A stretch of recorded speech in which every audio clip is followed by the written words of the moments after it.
नमस्कार, मैं रुस्तम सिंह राणा और आप देख रहे हैं थारू समाचार। आज हमारे साथ हैं श्रीपाल राणा जी, जो भारतीय जनता पार्टी से दावेदारी पेश कर रहे हैं 2022 के चुनाव में नानंगता क्षेत्र से।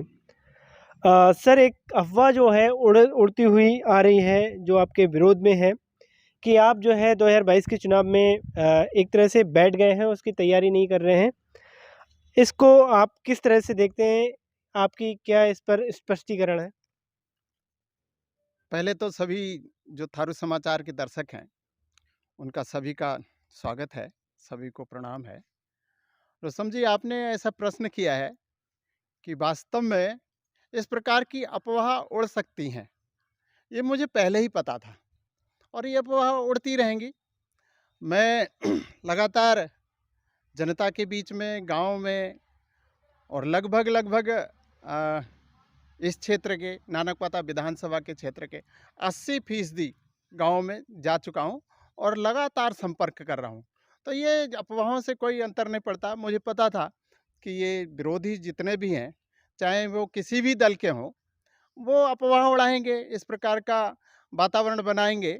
लेकिन इसकी मुझे चिंता नहीं है, क्योंकि लगातार मैं जनता के बीच में हूँ और जनता से मुझे लगातार सकारात्मक उनका जो रुख है, वो मुझे मिल रहा है, उनका सपोर्ट मुझे मिल रहा है। तो मेरे आने से और सभी जनता खुश है और वो चाहती है कि इस प्रकार का व्यक्ति आने चाहिए, जिससे हमारा जो नेतृत्व है समाज का, ठीक प्रकार के लोगों में जाना चाहिए। इस प्रकार का सकारात्मक रुख है, पूरा जनता का मेरे साथ है। लेकिन विरोधी ये अफ़वाहें उड़ाते रहेंगे, उसकी मैं चिंता नहीं करता। सर, अभी भी आप अपने क्षेत्र में हैं और लगातार घूम ही रहे हैं। जब जनता के बीच आप जा रहे हैं, किस तरह का जनता का सपोर्ट मिल रहा है आपको? एक बार हमारे दर्शकों को बताइए। जनता बहुत खुश है और जहाँ पर भी मैं जाता हूँ, तो सभी जगह सकारात्मक जनता का जो विचार है, वो मुझे मिलता है कि इस प्रकार का व्यक्ति हमारे बीच में, वास्तव में राजनीति में इस प्रकार के लोग भी आने चाहिए और सब जगह सकारात्मक विचार है। मेरे आने से जनता में और भाजपा के कार्यकर्ताओं में भी एक उत्साह है, नहीं तो एक निराशाजनक वातावरण बना हुआ था कि कैसा होगा, क्या करें, इधर जाएँ कि उधर जाएँ। भाजपा के कार्यकर्ता भी विचार करते थे, लेकिन भाजपा के कार्यकर्ता भी आज खुश हैं, प्रसन्न हैं और वो कहते हैं कि ठीक है भाई साहब आएँ, हम सब प्रकार का और सपोर्ट करेंगे और वोट भी करेंगे। जिस तरह से आप अपनी टिकट को लेकर कितने आश्वस्त हैं? क्योंकि एक तरफ 2 बार के जो एमएलए रहे हैं, वो हैं और एक तरफ आप हैं। क्या कहेंगे, कितने आश्वस्त हैं? मैं पूरी तरह से भारतीय जनता पार्टी से आश्वस्त हूँ कि मुझे ही टिकट मिलेगा, क्योंकि एक भारतीय जनता पार्टी ही इस प्रकार की विचारवान पार्टी है। कैडर कार्यकर्ता रहते हैं। तो जैसे अगर हम विचार करें माननीय प्रधानमंत्री मोदी जी का, तो सब लोग विचार करते हैं कि भाई कभी क्या चाय बेचने वाला भी प्रधानमंत्री हो सकता है। लेकिन आज भाजपा का ही कारण, भाजपा के अपने विचार के कारण आज माननीय प्रधानमंत्री जी मोदी हैं और एक बहुत अच्छा देश का नेतृत्व कर रहे हैं और देश के नेतृत्व के साथ-साथ सारी दुनिया में उनका एक जो बोलबाला है, देश का मान बढ़ा है, सम्मान बढ़ा है, सब प्रकार से देश की उन्नति हुई है और देश विश्व गुरु की स्थिति में जाने को तत्पर है, तैयार है। पहले भी हमारा देश विश्व गुरु रहा है और अगर हम यहाँ उत्तराखंड की भी विचार करें, तो उत्तराखंड के बारे में विचार कर सकते हैं कि भाई जो आज हमारे उत्तराखंड के मुख्यमंत्री हैं माननीय मुस्कर पुष्कर जी, तो विधायक रहे 10 वर्ष तक, विचार ही नहीं किया और विचार भी किया तो हो नहीं पाया, लेकिन कभी राज्य मंत्री नहीं रहे, कैबिनेट मंत्री नहीं रहे और विधायक से लगातार 2 बार जीत 1 बार जीतने के बाद और पुनः 2 बार जीतने के बाद पुनः और वो मुख्यमंत्री बन जाते हैं। तो ऐसा केवल और केवल भारतीय जनता पार्टी में ही हो सकता है। तो मैं तो एक सामान्य ठीक है, कार्यकर्ता बना हूँ, अभी आया हूँ। तो मेरे बारे में भी भारतीय जनता पार्टी ठीक प्रकार से विचार कर रही है और निश्चित रूप से मैं आश्वस्त हूँ कि टिकट मुझे ही मिलेगा। क्या आप जो भाजपा के बड़े लीडर हैं, उनके संपर्क में हैं टिकट को लेकर? क्या कोई उनसे किसी तरह का आपको आश्वासन मिला हो कि हाँ, भई आपकी टिकट फाइनल है?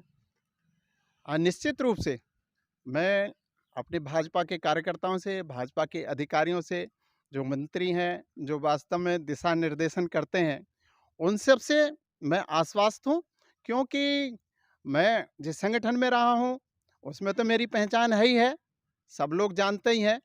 लेकिन राजनीतिक क्षेत्र में भी ऐसा कोई नेता नहीं है, जो मुझे नहीं पहचानता होगा, नाम से भी और शक्ल से भी। तो सब लोग जानते ही हैं, और सब नेता, जितने भी मंत्री हैं, जितने भी कार्यकर्ता हैं, सबसे मैं संपर्क में हूँ। निश्चित रूप से सब लोग मेरा मनोबल बढ़ाए हुए हैं। सब लोग कहते हैं कि आप कार्य क्षेत्र में काम करते रहिए और निश्चित रूप से आपको सफलता मिलेगी। अभी सर अंजलि राणा जो खटीमा बिचपुरी की हैं, उन्हें अभी ऑफिसर रैंक में ठीक है वो पास आउट हुई हैं। एक तरह से वो कमीशन्ड प्राप्त जो है सेना में अधिकारी बनी हैं, उसको लेकर आप क्या कहेंगे सर?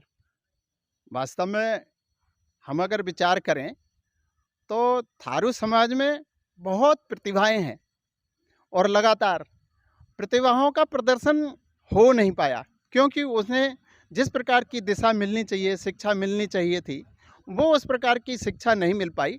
लेकिन अब धीरे धीरे समाज आगे बढ़ रहा है, शिक्षा के क्षेत्र में भी और अन्य क्षेत्रों में भी।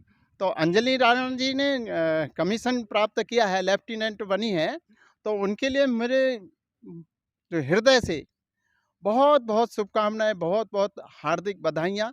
वो और आगे स्वयं बढ़ती जाएं, और अपने समाज को भी ऐसा मार्गदर्शन करते जाएं कि जैसे मैं लेफ्टिनेंट बनी हूँ, तो मेरे समाज के अन्य लोग भी मेरे स्तर में और मुझसे भी आगे बढ़ें। ऐसा अपने समाज की ओर से भी, अपनी ओर से भी प्रयास करती रहे।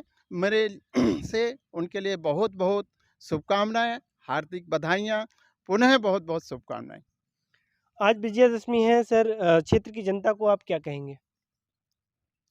आज विजयादशमी का दिन है, शुभ अवसर है, और आज के ही दिन भगवान राम ने रावण जैसे आताताई आतंकवादी को नष्ट करके, उसका संहार करके, और धर्म की विजय हो, ऐसा अ, वो किया था, अभियान किया था, और उनको विजय मिली थी। और आज इस समय वास्तव में रावण तो नहीं है, लेकिन अपने ही अंदर इतनी राक्षसियाँ वृत्तियाँ हैं, ठीक है ना, उनका सर्वनाश हो, इस प्रकार का हम सब लोगों को संकल्प लेना चाहिए। और भगवान राम की जैसे जैसे उन्होंने राक्षस वृत्ति को समाप्त किया था, ऐसे ही हम सब लोग अपने अंतः जो राक्षस वृत्तियां हैं, उनको समाप्त करें, और समाज में अच्छाइयाँ फैलाएं, बुराइयों का समाप्त करें, उनका समन करें। ऐसी मेरी सबसे इच्छा है, आकांक्षा है। और इस पावन पर्व पर सभी को बहुत बहुत शुभकामनाएं, सभी को बधाइयाँ। सब लोग सकारात्मक विचार करते रहें और आगे बढ़ते रहें। आप सुन रहे थे श्रीपाल जी को, जिन्होंने अपने विचार रखे और जिन्होंने उन अफ़वाहों पर भी एक तरह से विराम लगाया जो अभी चल रही हैं।